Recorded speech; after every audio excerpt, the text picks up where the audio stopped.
Hello everyone. तो आज हम लोग नेक्स्ट टॉपिक स्टार्ट करने वाले हैं चैप्टर 4 क्लास 9 से, जिसमें मैंने आपको स्ट्रक्चर ऑफ एटम्स के बारे में कुछ एक्सप्लेनेशन दिया था। आज हम इस क्लास में नया कॉन्सेप्ट स्टडी करेंगे, जिसमें हम स्ट्रक्चर ऑफ एटम के बारे में थोड़ा सा डिटेल में समझेंगे।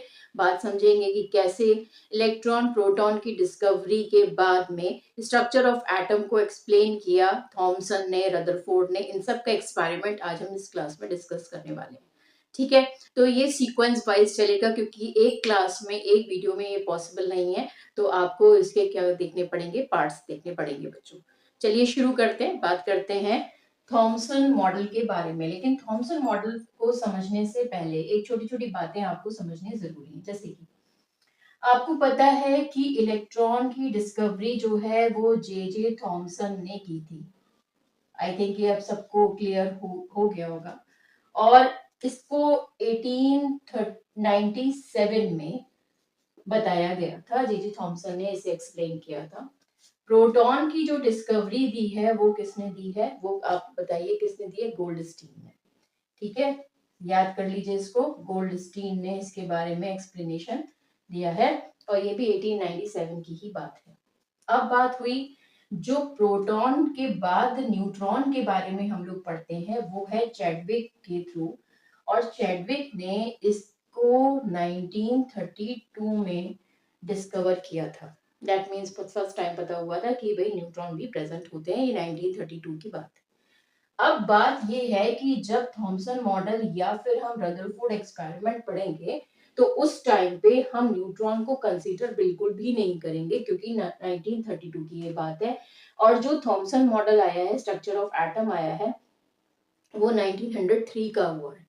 तो एक बात हमको ये माइंड में सेट करनी पड़ेगी कि हम इलेक्ट्रॉन प्रोटॉन को ही कंसीडर कर रहे हैं अपने स्ट्रक्चर ऑफ एटम के लिए। और दूसरी बात, चैडविक की जो बाद में बात होती है वो 1932 में बात होती है, वो मॉडिफाई कर दिया जाता है, बाद की बात है।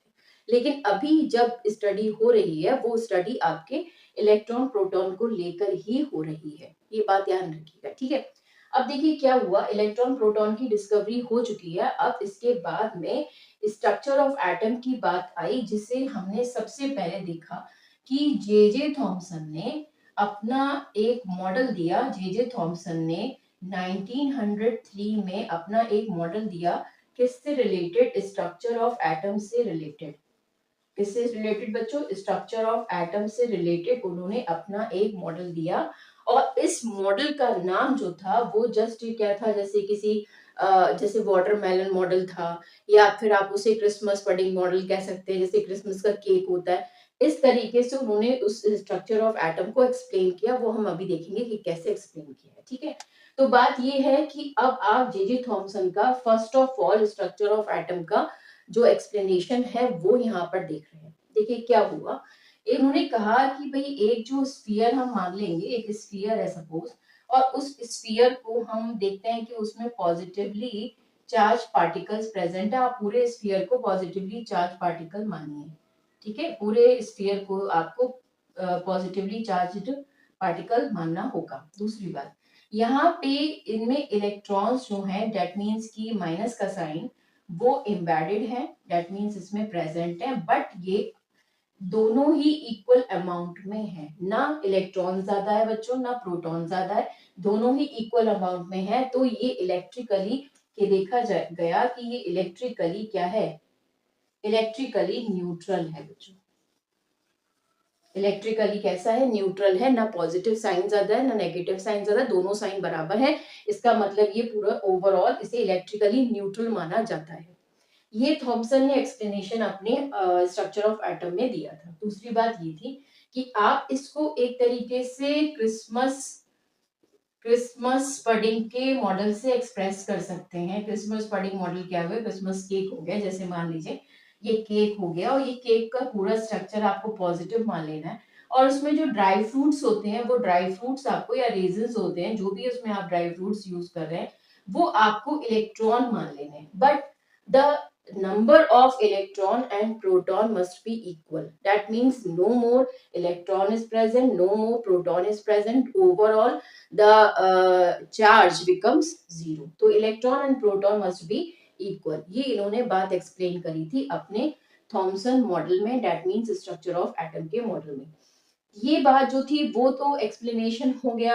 आगे जाके जब थॉमसन मॉडल आया तो ठीक है, एक हमें आइडिया मिल चुका था। लेकिन अब इसके बाद में 1906 में फर्स्ट टाइम रदरफोर्ड ने अपना एक्सप्लेनेशन दिया। रदरफोर्ड ने स्ट्रक्चर ऑफ एटम के बारे में ही बताया, लेकिन स्ट्रक्चर ऑफ एटम को बताने से पहले उन्होंने दो तीन बातें समझाई। इसको मैं रब कर दे रही हूँ, दो तीन बातें समझाई। वो क्या चीज थी? वो ये चीज थी कि आप जब भी बात करेंगे तो आप ये समझिए कि स्ट्रक्चर ऑफ एटम जो है वो इस तरीके से नहीं है कि उसमें एक ही दो चीज प्रेजेंट है, इसमें कुछ और भी हो सकता है। ये उनका ऑब्जर्वेशन था, ये उनकी कैलकुलेशन थी, ठीक है। कुछ मैथमेटिकल कैलकुलेशन भी चलती है केमिस्ट्री में, फिजिक्स में, ये सब ऐसा नहीं होता। ये सब फिजिक्स केमिस्ट्री जो भी आपके मैथ्स है वो इंटर रिलेटेड होती है, ठीक है। कुछ केमिस्ट्री टॉपिक होते हैं तो फिजिक्स के लगाने पड़ते हैं, फिजिक्स के होते हैं तो फिर मैथ्स के भी लगाने पड़ते हैं। तो यहाँ पे उनकी जो कैलकुलेशन कहती थी वो ये कहती थी कि स्ट्रक्चर ऑफ एटम में कुछ ना कुछ और भी प्रेजेंट है। तो इन्होंने अपने दो स्टूडेंट्स के थ्रू, कह सकते हैं आप, इनके स्टूडेंट्स प्रेजेंट थे वहां पे। एक का नाम था हैंस गीगर, ठीक है बच्चों। एक का नाम क्या है? हैंस। इसे आप जीजर बोल दीजिए या गीगर बोल दीजिए, ये आपके ऊपर है, इसमें कोई प्रॉब्लम नहीं है, ठीक है। और दूसरा जो है वो है अर्नेस्ट मैस्टन। ये दो स्टूडेंट थे रदरफोर्ड के।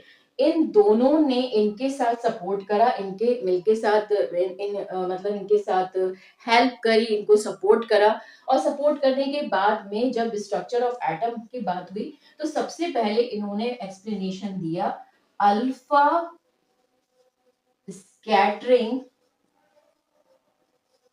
एक्सपेरिमेंट। अल्फा स्कैटरिंग एक्सपेरिमेंट इन्होंने एक्सप्लेन किया सबसे पहले, ठीक है। अल्फा स्कैटरिंग बोल दीजिए, पार्टिकल बोल दीजिए, कोई प्रॉब्लम नहीं है, आप इसे पार्टिकल भी कह सकते हैं, अल्फा पार्टिकल स्कैटरिंग मेथड। तो आप यहाँ पे पार्टिकल भी लिख लीजिए, कोई दिक्कत नहीं होगी इसमें, ठीक है। तो आप ये देख रहे हैं कि हैंस गीगर और अर्नेस्ट मैस्डन के सपोर्ट से दोनों ने मिलकर रदरफोर्ड को हेल्प करी, ये इनके स्टूडेंट्स थे, ठीक है। और एक्सप्लेनेशन दिया अल्फा पार्टिकल स्कैटरिंग एक्सपेरिमेंट। इस एक्सपेरिमेंट से हमें पता चला, इस एक्सपेरिमेंट से हमें पता चला बच्चों न्यूक्लियस के बारे में। हमें सबसे पहले न्यूक्लियस के बारे में इस एक्सपेरिमेंट के थ्रू पता चला। जब न्यूक्लियस आ गया, जब न्यूक्लियस के बारे में बात हो गई, तब जाकर इन्होंने स्ट्रक्चर ऑफ एटम को 1909 में दिया था, जो बात यहाँ पर हो रही है। तो आप ये कह लीजिए स्ट्रक्चर ऑफ एटम है वो अभी की बात नहीं है, वो बात की बात है। सबसे पहले न्यूक्लियस का क्या होगा, डिस्कवरी होगी, उसके बाद ही स्ट्रक्चर ऑफ एटम की बात आएगी। तो Rutherford alpha particle scattering method जो है वो अब हम सबसे पहले समझने वाले हैं कि what is this and what is the basic phenomena behind this experiment. अब दूसरी बात ये भी है, देखिए रदरफोर्ड जो है वो भी कोई कम नहीं है, अच्छे खासे एक तरीके से वेल नोन साइंटिस्ट है, लेकिन ये स्टूडेंट तो भाई जे थॉमसन के रहे हैं ना। इन्हें भी कहा, ऐसे मत समझिए ये स्टूडेंट किसके रहे हैं, जे थॉमसन के स्टूडेंट रहे हैं। तो ये सब एक सीक्वेंस वाइज चल रहा है सारा। अब हम फोकस किसके ऊपर करने वाले हैं? हम बात करने वाले हैं alpha particle scattering experiment by which we can find out कि how nucleus can come out from this situation. अब पहली बात हम ये समझेंगे कि यहाँ पर हमें कैसे न्यूक्लियस के बारे में पता चला, ये एक्सपेरिमेंट कंडक्ट कराने के बाद, ठीक है। तो चलिए इसके बारे में शुरुआत करते हैं, इसके बारे में बात करते हैं कि भाई ये है क्या। इसे मैं रख कर दे रही हूं। तो अब बात हो रही है हमारा अल्फा पार्टिकल स्कैटरिंग एक्सपेरिमेंट के बारे में। Alpha particle scattering experiment Rutherford ने इसे किया है अपने 2 स्टूडेंट्स के संग। तो उन्होंने किया क्या है बच्चों, वो अब हम लोग देखते हैं। इन्होंने किया ये है कि एक लेड बॉक्स ले लिया है। ये है हमारा एक लेड बॉक्स, और इस लेड बॉक्स में हमने अल्फा सोर्स रख दिया है, अल्फा पार्टिकल सोर्स रख दिया है। जो अल्फा पार्टिकल्स को बाहर निकालेगा। ये हमारा सोर्स है। और ये जो है ये हमारा है लेड बॉक्स, जिसके अंदर ये चीज प्रेजेंट है होगी। ठीक है, अब क्या होगा, जब ये अल्फा पार्टिकल यहां से निकलेंगे तो इन अल्फा पार्टिकल्स को इधर उधर भागना है, बिल्कुल एकदम सीधे फ्लो में चले। हम ये चाहते हैं कि इधर उधर भागना भागे, हमारा इनके ऊपर कंट्रोल हो। तो भाई कंट्रोल करने के लिए रेस्ट्रिक्शंस लगानी पड़ेंगी। अब वो रेस्ट्रिक्शंस लगाने के लिए आपको यहाँ पर लेड ब्रिक्स लगानी पड़ती है बच्चों। क्या लगानी पड़ती है, ये आप लेड ब्रिक्स बना लेते हैं। ये हमारी ब्रिक्स हो जाती है, नया ब्रिक्स भी कह सकते हैं, ये लेड की फॉर्मेशन है इसकी। तो ये हमने लेड ब्रिक्स बना ली। ठीक है, इन लेड ब्रिक्स का काम क्या है, इन लेड ब्रिक्स का काम ये है, जो इधर उधर आपके अल्फा रेज स्कैटर्ड हो रही थी, भाग रही थी, वो अब एक लाइन में सीधी चलेंगी। इसका काम ये, क्योंकि लेड बहुत अच्छा एब्जॉर्बर है रेडिएशंस का। ठीक है, अब यहां से क्या हुआ, यहाँ पर हमने अल्फा पार्टिकल को बाहर निकालना शुरू करा। अब क्या है, यहाँ पर हमने एक गोल्ड की फॉइल रख दी है बच्चों। इसकी फॉइल रखी है, गोल्ड की ही फॉइल रखी है। और आप इसे ऐसे समझिए कि ये जो गोल्ड की फॉइल है, ये इसकी थिकनेस लगभग आप मान के चलिए कि नैनोमीटर में है। अब नैनोमीटर आप लोग समझ सकते हैं कि नैनोमीटर कितना होता है। नैनोमीटर होता है करीब 10⁻⁹ मीटर। तो ये 100 नैनोमीटर की थिकनेस है, बहुत ही पतली, बहुत ही एकदम थिक होगी। आप एल्यूमिनियम फॉइल समझते हैं, वो थिकनेस समझिए। और उससे भी पतली मान लीजिए, उससे भी पतली मान लीजिए, ऐसे समझ लीजिए कि एटम की एक लेयर ही प्रेजेंट है, फर्स्ट लेयर ही प्रेजेंट है एटम की। बहुत सारे एटम्स हैं लेकिन उसकी फर्स्ट लेयर ही प्रेजेंट है। इस तरीके से हमने आपका गोल्ड फॉइल लिया है। तो ये हमने गोल्ड फॉइल की क्या लिया बच्चों, ये हमने गोल्ड फॉइल लिया है। ठीक है, ये हमारा गोल्ड फॉइल हो गया। ठीक, अब इस गोल्ड फॉइल को हमने क्यों यूज किया, what is the reason to use it. Reason ये है कि it is very very malleable in nature.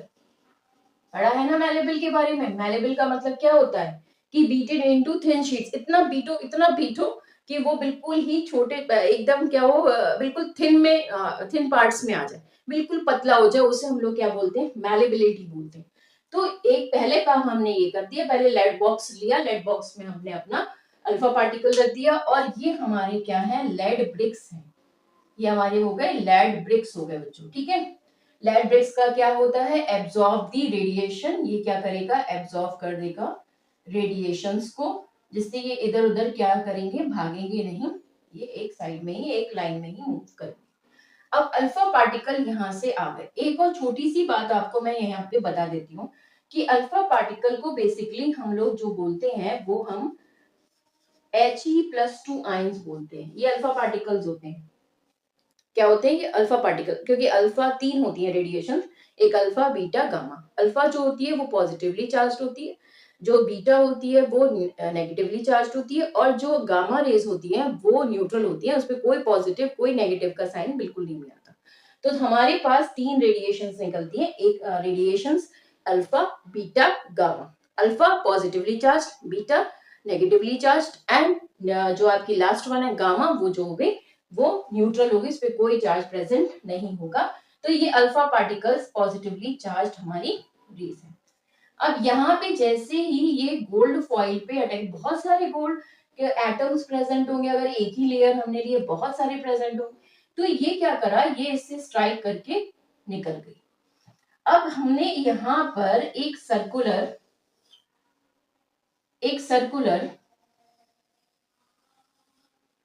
Path बना दिया, सर्कुलर एक स्ट्रक्चर बना दिया। इस स्ट्रक्चर का बेसिकली वर्क क्या है, इस पूरे का वर्क क्या है, ये जो बना हुआ है इस पे हमने ZnS की हमने लिया और ZnS की कोटिंग करवा दी है। रीजन क्या है, ZnS एक फ्लोरोसेंट नेचर को शो करता है। जब भी कोई चीज इस पे स्ट्राइक करेगी तो वो हमको बता देगा कि भैया यहाँ पर कुछ ऐसा हुआ है जो आपको जानना जरूरी है। अब इसको हम नेकेड आई के थ्रू तो देख नहीं सकते, क्योंकि हमारी आईज इतना तो है नहीं कि हम अल्फा बीटा गामा पार्टिकल्स को चेक कर ले। तो उसके लिए हमें यहाँ पर माइक्रोस्कोप लगाना पड़ेगा बच्चों। क्या लगाना पड़ेगा, माइक्रोस्कोप, जिसे आप डिटेक्टर भी कह रहे हैं। वे ऐसे घूमता रहेगा, देखता रहेंगे कि भाई क्या हो रहा है, क्या नहीं हो रहा है, तो उस तरीके से वो डिटेक्ट करता रहेगा। जहाँ पे ये पार्टिकल जो अल्फा पार्टिकल है, जैसे ही इस गोल्ड फॉइल को स्ट्राइक करेंगे, ये या अपने आप में या तो सीधे चले जाएंगे, ये पॉइंट बना लेंगे, या ये कुछ एंगल्स बनाकर शो करेंगे। अब ये एंगल्स अलग अलग होंगे, क्योंकि हमने बहुत ही क्लियरली ये मान लिया है कि जो एक्सप्लेनेशन हम देंगे उस एक्सप्लेनेशन में ये जो भी रेज ट्रैवल हो रही हैं वो किसी भी डायरेक्शन में अपने आप को शो करेंगे, किसी भी डायरेक्शन में, इनमें कोई बाउंडेशन नहीं है, किसी भी डायरेक्शन में जा सकती है। तो हमने यहां तक इसको देखो बच्चों कवर किया है, यहां तक, ठीक है ना, यहाँ तक पूरा कवर करा है। अब या तो ये 30 का एंगल फॉर्म करे, 60 का करे, 90 का करे, इवन 120 का करे, 150, 45, जितना भी हो सकता है उतना भी करे, 180 पे भी बाउंस कर सकता है, ऐसा भी ये दिखाता है एक्सपेरिमेंट। तो हमने यहाँ पर जैसे ही ये स्क्रीन लगाई और फिर ये एक्सपेरिमेंट स्टार्ट करा, हमने देखा कि अल्फा पार्टिकल्स जो है वो यहाँ पर कुछ स्पॉट्स फॉर्मेशन हो रही है, कुछ एंगल्स पे स्पॉट्स बन रहे हैं, अलग अलग जगह कुछ स्पॉट्स बनते चले जा रहे हैं, और हम उन स्पॉट्स को क्या कर रहे हैं, पॉइंट आउट कर रहे हैं। हमारा डिटेक्टर डिटेक्ट कर रहा है कि भाई कहाँ पर ये है, क्योंकि ये मूवेबल डिटेक्टर है, ये इधर उधर घूम सकता है, कोई प्रॉब्लम नहीं है इसमें। तो यहाँ पर हमने देखा कि अच्छा ये पॉइंट पे लाइट जो है वो थोड़ी सी रेडिएंट कर रही है, यहाँ पे कर रही है, यहाँ पे कर रही है, यहाँ पे कर रही है। तो सारे एंगल्स को हमने चेक किया और देखा, पता करा कि कहाँ कहाँ पर इसकी रेडिएशन हमको मिल रहा है, दैट मीन्स वो पॉइंट कहाँ पर है जहां पर ये लाइट को इमिट कर रहा है। इस एक्सपेरिमेंट से बहुत कुछ सामने आया। क्या क्या सामने आया वो हम अभी बात करेंगे इसके बारे में। सबसे पहले ये हमारा अल्फा पार्टिकल स्कैटरिंग एक्सपेरिमेंट है। इसमें हमने अल्फा पार्टिकल सोर्स लिया, ये आप बिस्मथ भी ले सकते हैं, ये आपका बिस्मथ भी हो सकता है। बिस्मथ भी बहुत अच्छा रेडियो, एक तरीके से अल्फा पार्टिकल रेडिएशंस को इमिट करता है बच्चों, ठीक है। और यहाँ पर हमने ये लेड ब्रिक्स लिए, इसका मैंने आपको रीजन बता दिया कि ये एब्जॉर्ब करेगा आपकी रेडिएशंस को, ठीक है। और दूसरी बात जो है वो ये है कि आपका ये जो एंगल्स बनते हैं इसको आप अल्फा एंगल्स या फिर एक तरीके से थीटा एंगल बोल सकते हैं। ये जो भी एंगल्स बनेंगे इन्हें आप थीटा वर्ड का नाम देंगे, क्योंकि ये थीटा एंगल से रिप्रेजेंट होंगे। तो ये स्कैटरिंग एंगल्स फॉर्म करता है। इससे जितना भी होगा, जिस लाइन से वो ट्रैवल कर रहे होंगे, 30, 40, 60, जितना भी एंगल बनेगा वो हम देखते चले जाएंगे, ठीक है। तो ये अल्फा पार्टिकल ट्रैवल कर रहे हैं। कौन से अल्फा पार्टिकल होते हैं? He+2 के आयंस होते हैं। ये सर्कुलर हमने इसलिए लगाया है, इसलिए पूरा कवर कर दिया है कि कहीं पे भी कोई रेडिएशन अगर वहां से जा रही है तो वो हमको बिल्कुल क्लियरली नजर आ जाए, उसका स्पॉट हमें नजर आ जाए और हम उस पर स्टडी कर पाए। ZNS की हमने यहाँ पर लेयर ली है, डेट मीन्स कोटिंग करवाई है, और माइक्रोस्कोप के थ्रू हम ये पता कर पा रहे हैं कि यहाँ पर कहाँ पे हमारा जो लाइट है वो यहाँ पे पॉइंट आउट हो रही है, ठीक है। ये बात समझ में आ गई होगी आप सभी बच्चों को। तो ये आपका है अल्फा पार्टिकल स्कैटरिंग एक्सपेरिमेंट। इसके बाद जो है हम लोग पढ़ेंगे कि इस रिजल्ट से, इस स्कैटरिंग एक्सपेरिमेंट से क्या सामने आया। तो ये पहले आप यहाँ तक रखिएगा, इसको अच्छे से समझिएगा। जो चीजें नहीं आती हैं समझ में वो मुझे कमेंट बॉक्स में मेंशन करिएगा, फिर मैं आपको कंटिन्यू करवाऊंगी next topic. Have a good day.